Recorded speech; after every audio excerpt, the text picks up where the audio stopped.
Gaza से update आ रही है। साउथ अफ्रीका ने इसराइल के खिलाफ ICJ international court of justice में जेनोसाइड का केस फाइल किया है आज के दिन। और साउथ अफ्रीका की गवर्नमेंट का स्टेटमेंट आया है जिसमें उसने इसराइल के ऊपर कई गंभीर आरोप लगाए।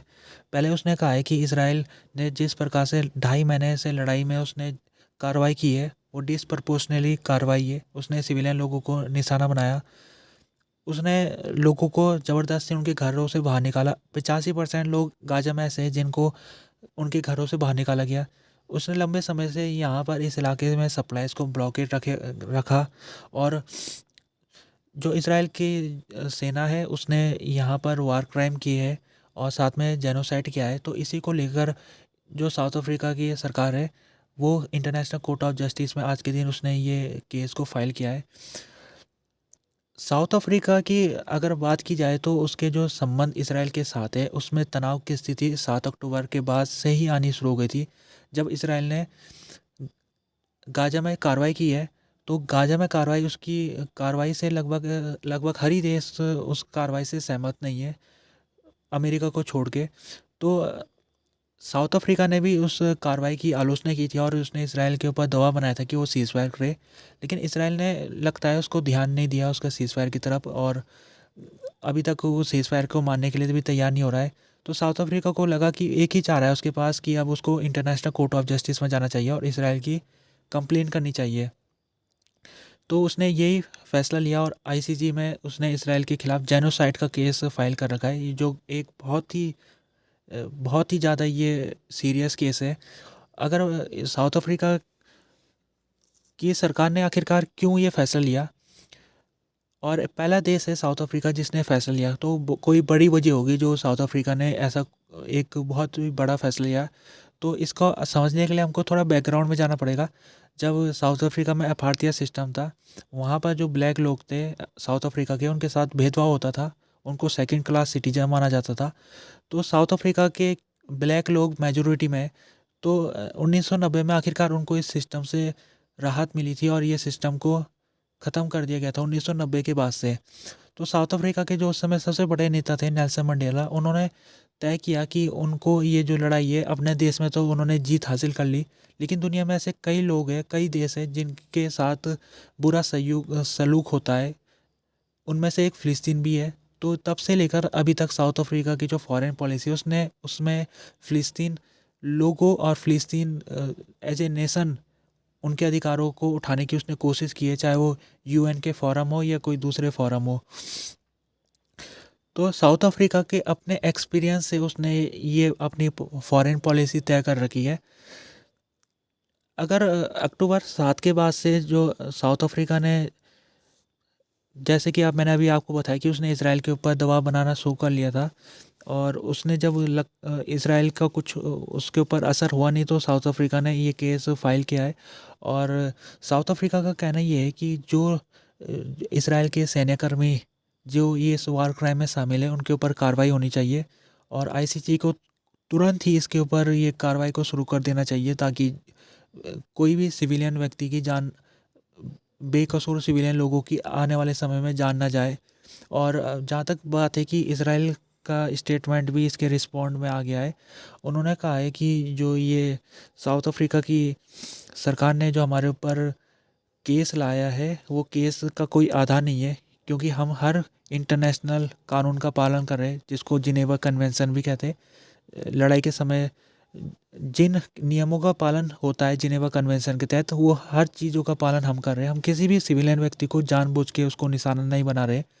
उन्होंने साउथ अफ्रीका के ऊपर आरोप लगाया और कहा कि साउथ अफ्रीका की जो सरकार ने यह फैसला लेकर उसने हमास को फ़ायदा पहुंचाने की कोशिश की है, और ऐसा लग रहा है कि हमास के साथ कोलैबोरेट कर रहा है इस समय साउथ अफ्रीका।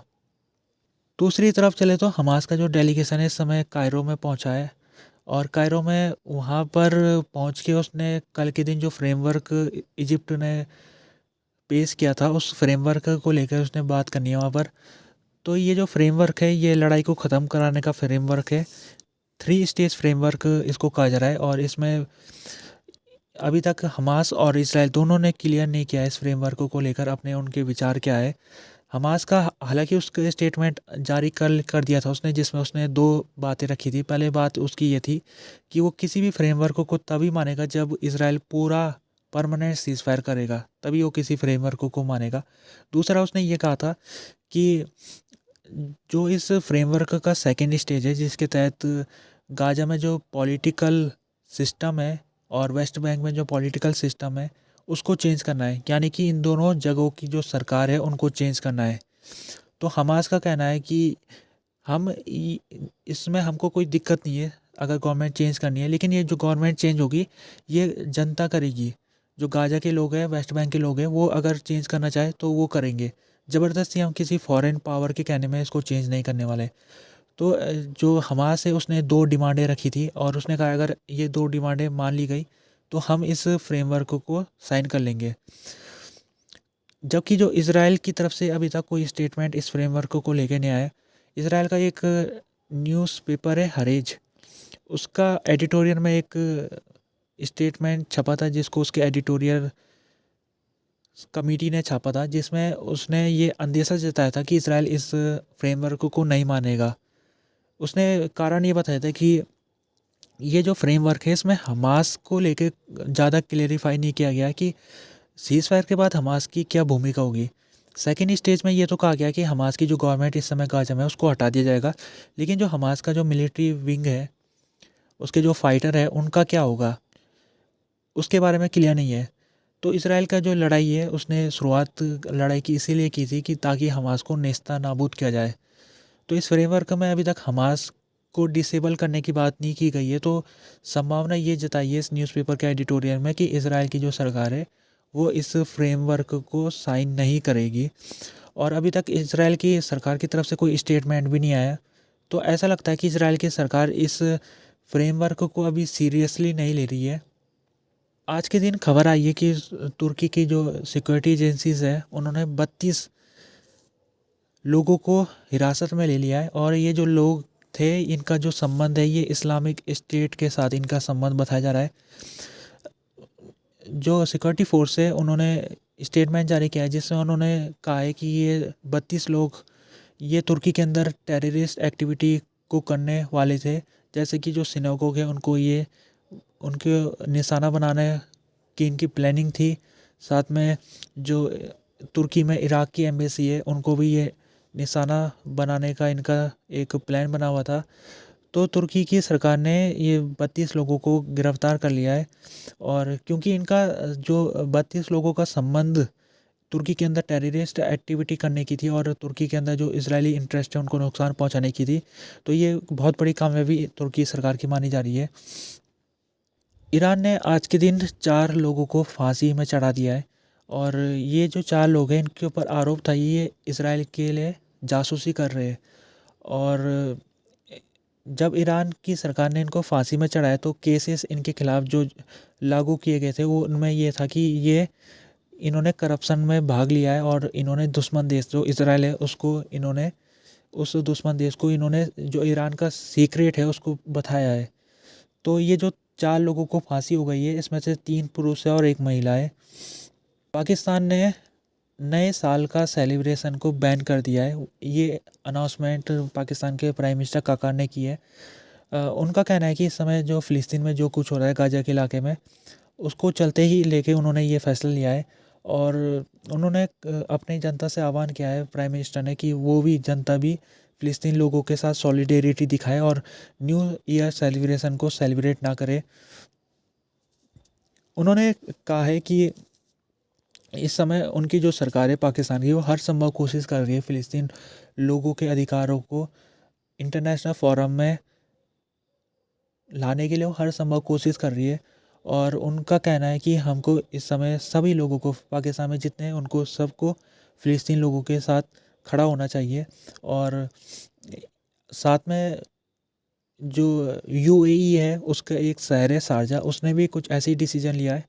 और वहाँ पर शारजा की जो गवर्नमेंट है उसने न्यू ईयर सेलिब्रेशन को बैन कर रखा है। और वजह भी उसने यही बताई है कि जिस तरह से जो फ़िलिस्तीन लोगों के साथ अत्याचार हुआ है पिछले कुछ महीनों में उसको लेके ही उसने ये सेलिब्रेशन को बैन किया है। और उसने भी अपनी जनता को कहा है कि सॉलिडेरिटी दिखाया वो फ़िलिस्तीन लोगों के साथ। जो शारजा की गवर्नमेंट है उसने ये चेतावनी भी दी है कि अगर कोई व्यक्ति न्यू ईयर सेलिब्रेट करते हुए पाया गया तो उसको सज़ा हो सकती है। डेनमार्क ने डेनमार्क की सरकार ने एक अनाउंसमेंट किया जिसके तहत उसने जो अमेरिका का रेड सी में एक टास्क फोर्स बनी हुई है प्रॉस्पेरिटी गार्जियन, उसमें शामिल होने का डिसीजन ले लिया है। ये जो टास्क फोर्स है रेड सी में, ये इस समय काम कर रही है और इसमें लगभग 10 देश शामिल हो रखे हैं। इस टास्क फोर्स का काम ये है कि जो हौती के अटैक हो रहे हैं रेड सी के इलाके में उसको रोका जाए।